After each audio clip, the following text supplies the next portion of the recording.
નમસ્કાર, મંતવ્ય ન્યૂઝમાં આપનું સ્વાગત છે। સૌરાષ્ટ્ર સુરત સાથે હું છું હિનલ। આજે અયોધ્યામાં રામ મંદિરમાં ભગવાન રામની પ્રતિષ્ઠા થઈ છે, જેને લઈને સુરતમાં આજના દિવસે અનોખો માહોલ જોવા મળ્યો હતો, જેમાં મિલેનિયમ ટેક્સટાઇલ માર્કેટમાં ભગવાન રામ અને હનુમાનજીની મૂર્તિની સ્થાપના કરાઈ હતી। તો સુરતમાં આજે અયોધ્યા જેવો માહોલ ઊભો કરવામાં આવ્યો હતો।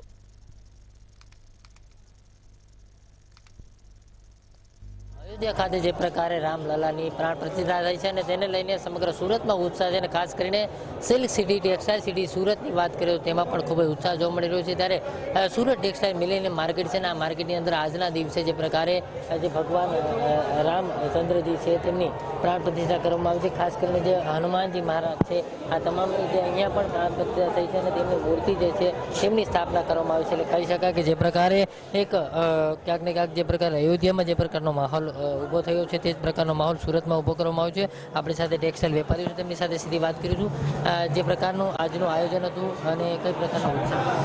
मैं Narendra Sharma Rajshree textile millennium market में मिलेनियम 1 में प्रोपराइटर हूँ। जो मोदी जी ने जो अयोध्या में आयोजन सिर्फ भगवान रामलला का आज जो प्राणोत्सव कर रहे हैं उसमें मैं ये चाहता हूँ कहना आपको कि मिलेनियम मार्केट बहुत ही तन मन धन से सारे व्यापारी खड़े हैं। मिलेनियम मार्केट को बहुत भव्य रूप से सजाया गया है। ये जो भगवान का मंदिर है ये मंदिर इसी 22 तारीख को आज के लिए बनाया गया स्पेशल। आज एलईडी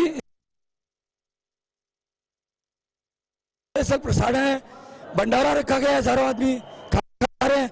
और विशेष रूप से मिलेनियम मार्केट ने तय किया है कि सूरत में शहर में जितने ऑटो रिक्शा हैं उसमें सब पे लाख स्टिकर भी लगे, सब पे भगवान राम का जय श्री राम का स्टिकर पूरे ऑटो पे सब ऑटो पे लगवाना है हमारे को, ये हमने संकल्प लिया है। बोलो जय श्री राम। ભગવાન રામની જે રામ દરબાર કહી શકાય તેમની સાથે હનુમાનજી મહારાજ છે તેમની પણ મૂર્તિની પ્રાણ પ્રતિષ્ઠા થઈ છે અને તેમની પણ સ્થાપના છે તે કરવામાં આવી રહી છે। કેમેરામેન કેસી વગત સાથે દિવેશ પરમાર, મંતવ્ય ન્યૂઝ સુરત। સુરતમાં અયોધ્યાના રામ મંદિર પ્રાણ પ્રતિષ્ઠાની અનોખી ઉજવણી કરાઈ હતી। તો સુરતમાં ડાયમંડ હોસ્પિટલમાં મહિલાઓની આજના દિવસે 21 ડિલિવરી કરી છે।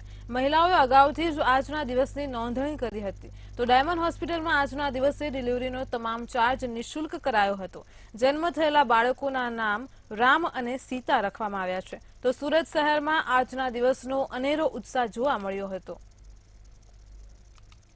ભાઈના ઘરે આજે દીકરીનો જન્મ થયો છે એટલે અમને બહુ આનંદ છે। અમારી ભત્રીજીનું નામ અમે સીતા રાખશું।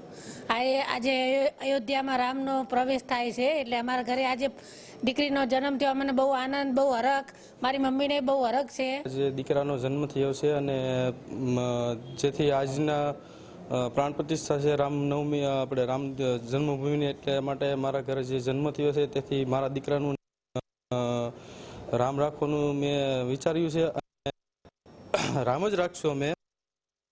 અયોધ્યામાં રામલલાની પ્રાણ પ્રતિષ્ઠા થઈ છે અને તેને લઈને ખાસ કરીને અનેરો ઉત્સાહ સમગ્ર ભારત સમગ્ર દુનિયામાં જોવા મળી રહ્યો છે। ખાસ કરીને હોસ્પિટલમાં કે જે સમયે પ્રસૂતિની જે તારીખ હોય છે તે તારીખ પણ ક્યાંક ને ક્યાંક જાન્યુઆરી જ રાખવામાં આવી છે, કારણ કે આજે જે પ્રકારના પ્રાણ પ્રતિષ્ઠા થઈ છે અને તેને જ લઈને તેમના બાળકની માટેની આ તિથિ જે છે તે યાદગાર રહે તે માટેની એક હોસ્પિટલ સુરતમાં ડાયમંડ હોસ્પિટલ છે અને આ હોસ્પિટલમાં જે પ્રકારે મહિલાઓ છે તેમણે પ્રસૂતિની તારીખ પણ આજ લીધી છે। આપણી સાથે ડૉક્ટર છે તેમની સાથે વાત કરીશું। સાહેબ, જે પ્રકારે આજે એક ઉત્સવનો માહોલ છે ત્યારે મહિલાઓની જે પ્રસૂતિ કરવા આવતી હોય છે તેમાં કેટલી મહિલાઓએ આજની તારીખ લીધી છે?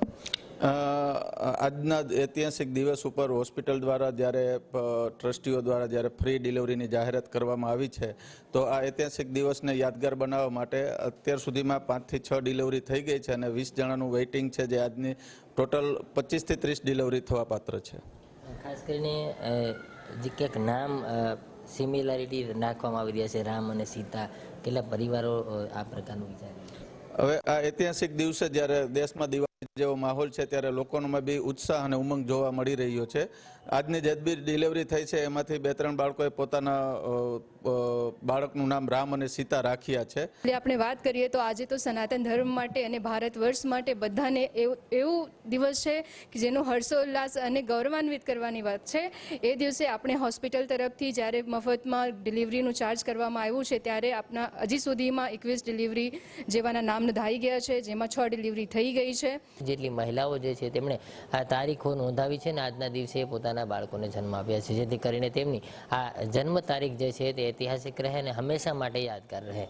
કેમેરામેન કેસી વઘાસિયા સાથે દિવેશ પરમાર, મંતવ્ય ન્યૂઝ, સુરત. સુરતના શહેરીજનોએ રામ મંદિર પ્રાણ પ્રતિષ્ઠા મહોત્સવની ઉજવણી કરી હતી. તો સરથાણા વિસ્તારમાં આવેલ નિર્મલનગર સોસાયટીમાં રહેતા સુધા નાકરાણીએ છેલ્લા 3 દિવસથી સોસાયટીમાં રંગોળી પૂરવાનું કામ કર્યું હતું. આ રંગોળીને વારલી આર્ટમાં બનાવવામાં આવી હતી, જે રંગોળીમાં જનકપુરીમાં થયેલ સીતા સ્વયંવરથી રામનું રાજગાદી સંભાળવા સુધીની રામાયણ દર્શાવવામાં આવી છે. લાઇટિંગ અને શ્રીરામના પોસ્ટરોથી સજાવી દેવામાં આવ્યું છે. અને આ નિર્મલનગર સોસાયટીમાં 3 દિવસથી રંગોળીઓ બનતી હતી. અલગ અલગ શેરીમાં અલગ અલગ રંગોળીઓ બની છે. વરલી આર્ટ અમે લોકોએ બનાવેલું છે. આગળ ફૂલકારી ડિઝાઇન છે, મંડાલા ડિઝાઇન છે. અને આ વરલી આર્ટથી અમે એક સંદેશ આપવા માંગીએ છીએ કે અમે રામનું જીવન ચરિત્ર અહીંયા બતાવ્યું છે. સુરતના ઓલપાડ રામચોક ખાતે હિન્દુ સંગઠનો દ્વારા ભવ્ય પ્રાણ પ્રતિષ્ઠા નિહાળવાનું આયોજન કરવામાં આવ્યું હતું. તો રામચોક ખાતે અયોધ્યા પ્રાણ પ્રતિષ્ઠાના લાઈવ દ્રશ્યો લોકોએ નિહાળ્યા હતા. ભગવાન રામની પ્રતિમાના દર્શન થતાની સાથે જ ઓલપાડ ટાઉનમાં નગરજનો ઝૂમી ઉઠ્યા હતા. ઓલપાડ ટાઉન રામમય બન્યું છે, તો બાળકો, મહિલાઓ અને યુવાનોના મુખમાં એક જ નામ, જય શ્રી રામ.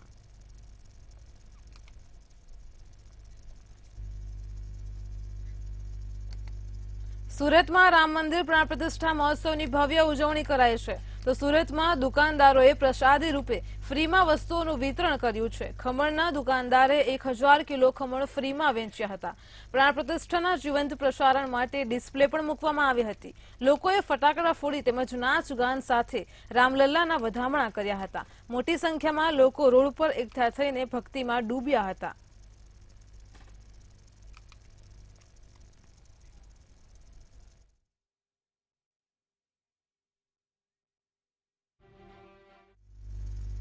વતનની વાત સાથે હાલ આટલું જ. વધુ સમાચારો માટે જોતા રહો મંતવ્ય ન્યૂઝ. નમસ્કાર.